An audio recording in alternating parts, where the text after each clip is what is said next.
director ejecutivo del desaparecido Indesur, Oli Matos. No, Oli, tú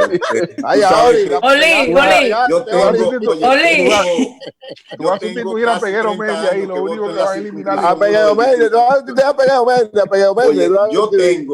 tengo casi 30 años que voto en esta circunscripción. 26 años tiene mi hijo Imán Matos. Sí, que a ti no te manden para allá. Sí, que a mí me trajeron de la... Me conseguí una citadina, Julio, y me mudé aquí y no me voy. Oli, pero tu trabajo político en esta campaña estuvo enfocado en tu natal Azua. Sí. O sea que Indesur es una buena conexión con el lugar donde hiciste trabajo. Sí, pero yo creo que el Instituto para el Desarrollo del Suroeste y las demás instituciones regionales me dan un permisito para pedirle disculpas a esta chica que está aquí, que está haciendo un ruido innecesario. Bueno, hay que decirle a Oli. Me encanta, Julio, Oli, definitivamente. Que el Indesur, Oli, No, él está hablando con la chica, tranquilo. Bien. Okay, Oli, debo decirte que No, Oli todavía no ha acabado de hablar con la chica. Ahora ya voy a entrar a mi comentario. Pero, sí. Oye, Oli, ya estamos en el aire. Sí. Estamos en el aire. El Indesur y 57 instituciones más, para afuera que van. Mira, eso no lo hace nadie. Pero ese no es el planteamiento. Sí. Eso no lo hace nadie. Ningún gobierno hace eso de golpes. De golpe no. En 20 años sí, o en 10, pero de golpe no. No, aquí hay... Nada más un gobierno surgido de una revolución. Oli, pero retomando las funciones que Julio te atribuyó, tú entiendes como sureño, como azuano, como conocedor de la realidad de la zona, que Indesur es una entidad realmente necesaria y que su designación se justifica en el impacto que tiene en los habitantes del suroeste. Sí, o el Instituto de la Aguja. El Instituto de la Aguja. Trabajé en la línea noroeste en la campaña del 16, del 15, del 16. En Santiago Rodríguez me tocó trabajar en la pre-campaña, en la campaña de Luis Abinader. Y puedo decirle que también esos institutos regionales de desarrollo son importantes. Sí, pero mi pregunta es por tu zona, porque tú eres de Azua, tú eres del sur. O sea, lo que hace Indesur impacta realmente en el sur. Realmente. Indesur no es una institución nueva, es una institución que surgió con el objetivo de contribuir a la integración de las comunidades, a la cooperación entre comunidades, la socialización de pequeños productores agrícolas, diferentes iniciativas que son importantes. Yo creo que esas instituciones, primero, pueden eficientizarse y llevarla a lo que dio origen, porque la pobreza por ahí no ha desaparecido. Entonces, por lo tanto, son instituciones necesarias. Bien. Usted, desde un asiento cómodo en la capital, no puede tomar ese tipo de decisiones. Tiene que estudiar cuál es el comportamiento de esas instituciones. Pero desde un asiento cómodo se fundaron.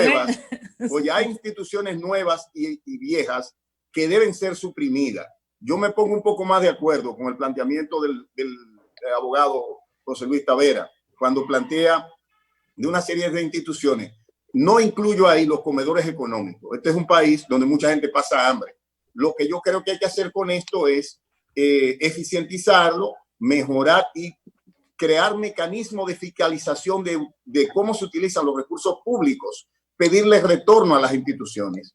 Una institución que para mí ha sido un gran despilfarro, la DGP. El asunto ese de la DGP, eso ha sido un gran despilfarro. Si usted mide lo que le entregamos y los resultados, verá que son vergonzantes. Así hay decenas de instituciones. Yo saludo la iniciativa de Luis Abinader. No iría a ninguna institución ni a cobrar sin trabajar, y sino a dejar una impronta, porque gracias a Dios, en mi lucha y en mi esfuerzo, con mi familia, tengo el privilegio de tener varios hijos y una esposa trabajadora. Hemos logrado tener lo que se necesita para vivir. Entonces, ¿dónde tú quieres ir, Oli? ¿Dónde tú quieres ir? Digo, si se puede. No, pero ya deja eso. Oye, vamos a dejar yo eso. Estoy mientras tanto en el sol de la mañana comunicando con el pueblo dominicano. Que eso lo trate a discreción. Con Luis, que lo trate con Luis. Oli, no permitas que tu nombre esté en ninguna lista. Es que yo no me he puesto en lista. Oye, yo no me he puesto en lista y además yo nunca tuve, exceptuando ahora, yo nunca estuve de cerca con un candidato ganador, como por ejemplo estuvieron mis amigos Julio, Eury y José. Yo no he estado, por primera vez, mi candidato gana. Y es un hombre que yo confío en él, creo en su integridad y creo en su propuesta, en lo que le propuso a este país. Y en donde él entienda que yo pueda ser útil y que pueda servirle a la sociedad, pues yo estaría dispuesto a cooperar, a ir y a participar. Eso yo estoy dispuesto a hacerlo. Creo que la República Dominicana necesita una transformación de la administración pública. Y si no lo hacemos, señores, nosotros nos exponemos a tener grandes tensiones sociales. ¿Por qué? Porque el Estado se convirtió en la principal fuente de desigualdad de la sociedad. Por eso yo saludé en Twitter cuando vi lo que planteó el senador por la provincia de Santo Domingo, Antonio Taveras, cuando planteó que iba a renunciar a las exoneraciones y al barrilito. Creo que ambos son bochornosos en una sociedad con tantas limitaciones como esta. Bochornoso. Usted no puede hablar de darle 2 exoneraciones ilimitadas.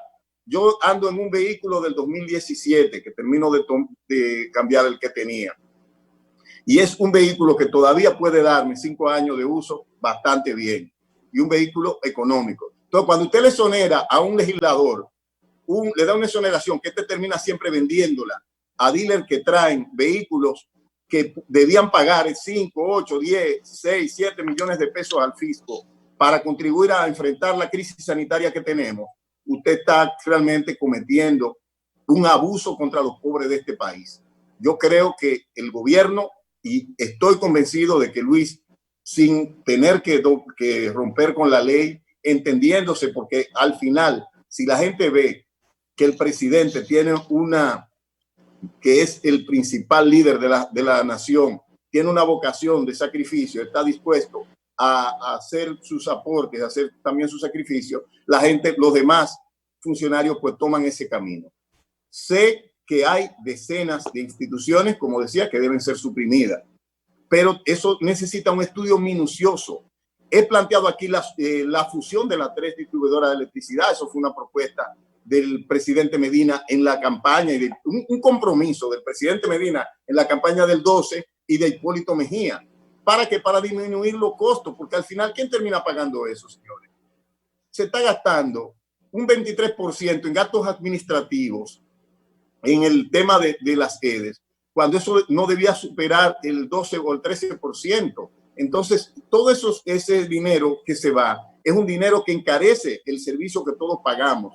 Y aquí hay gente que piensa, bueno, yo mejor me gano un dirigente al que le pongo un botellón o al que lo pongo a ganar muchísimo cuarto y voy a contar con él para salir a convencerme a los demás, que somos las víctimas, de que voten por mí de nuevo. Luis ha contado con el apoyo del pueblo dominicano. Creo que hay sectores, como decía Julio ahorita, que están intentando ponerle camisa de fuerza, pero a Luis no se le pondrá camisa de fuerza. Luis cree en la justicia independiente. Luis no es, y lo dijo Paliza, un hombre que va a decir que van presos. Ese no es Luis Abinader. Luis cree en las instituciones y por eso su compromiso con propiciar un adesentamiento en el Ministerio Público que genere credibilidad, que la sociedad dominicana pueda tener confianza, porque eso pacifica a la sociedad. Hay otro elemento que hay que tomar en cuenta.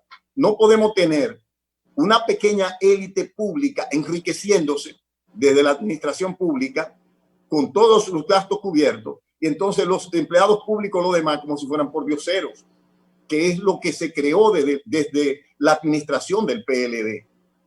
Eso, si no lo cambia este gobierno, señores, aquí pueden darse grandes tensiones sociales, sobre todo ahora con la situación del COVID. Esto es una situación que nos dificulta incluso la reincorporación. Lo que el doctor decía ahorita es algo que nosotros tenemos que tomar en cuenta. Este país está sumamente endeudado y se encuentra con que está limitado en sus capacidades productivas, sobre todo en lo que tiene que ver con el sector turístico, que tendremos que hilar fino, porque yo creo que lo que más contribuyó al aumento que tenemos del COVID no fueron las elecciones. No fue que las elecciones pudieron hacerse incluso en mayo. Lo que más contribuyó al tema de la crisis sanitaria que tenemos es la manera en la que nos comportamos y los repartos que el gobierno propició, que todo el mundo sabe. Yo presenté aquí decenas de videos donde el gobierno tenía un discurso por un lado del Ministerio de Salud y un comportamiento desde el otro lado. Esos repartos de fila por todos los lados sin un plan coherente de gestión para evitar que la situación llegara a estos extremos. A veces yo llegaba a creer que se trataba de un asunto de generarle una situación de dificultad al gobierno que iba a surgir, porque todo el mundo, todo el que tenía sentido de la realidad, veía que aquí nadie impediría que Luis Abinader ganara en primera vuelta, como nosotros lo habíamos advertido muchísimas veces, porque lo veíamos en los campos. Yo no solo hacía trabajo aquí en la emisora, o no solo ponía mi opinión en la emisora, defendiendo los puntos y las posiciones de Luis Abinader y de los candidatos del PRM y la coalición que postulaba a Luis, sino que también hice trabajo comunitario, anduve los 22 distritos municipales y los 10 municipios de Azua contactando con las personas, y puedo decirle que los lugares donde más se generaba contagio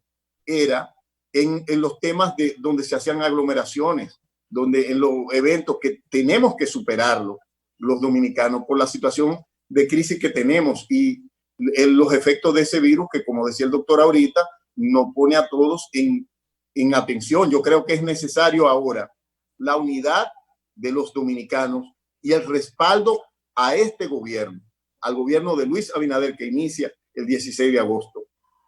Las iniciativas, por ejemplo, los encuentros para la transición son positivos. El gobierno, yo sé que Luis, con su criterio económico y su visión de país, hará un estudio minucioso de las propuestas que le lleven. No es verdad que se van a suprimir con un lápiz de inmediato todas esas instituciones. Insisto en que el Estado debe fortalecerse, pero debe fortalecerse con sentido de equidad, donde la gente donde se le permita a otras personas, por ejemplo, a los demás servidores públicos también, tener mejores condiciones salariales. Luis se ha comprometido con mejorar las condiciones salariales de policías y soldados, de los servidores de base. Eso es un tema que esta sociedad tiene que crear. El otro tema es el combate a la corrupción. Es decir, aquí cualquier acto de corrupción evidente debe ir a la justicia y debe ser procesado. Y yo no creo que nadie aquí esté en contra de esto. Pienso que todos contesten que se necesita en este país hacer justicia, pero la justicia no puede ser decirle al presidente que si no hay un preso en enero, entonces ya aquí no vamos para la calle.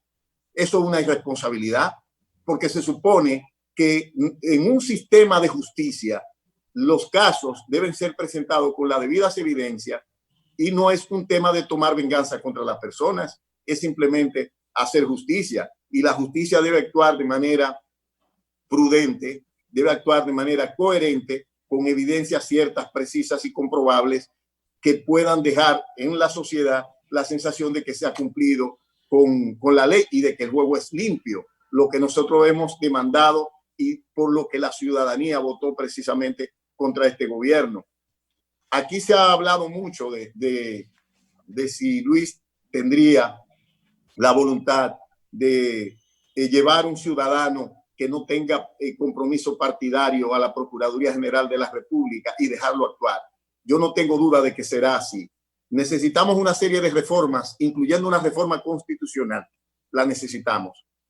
Y necesitamos que al Ministerio Público, a ese Ministerio Público que está ahí y que tiene autonomía en muchas de sus funciones y que hemos sido testigos de cómo muchas personas de esa posición la han utilizado para abusar de ello, no solo a los chicos que le pusieron droga en la línea noroeste, en Dajabón, en una peluquería, sino otros.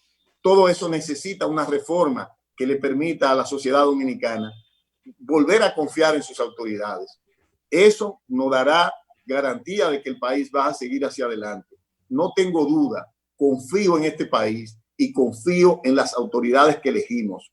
Otro legislador que no puedo dejar de mencionar, y hago un reto a los demás para que lo imiten.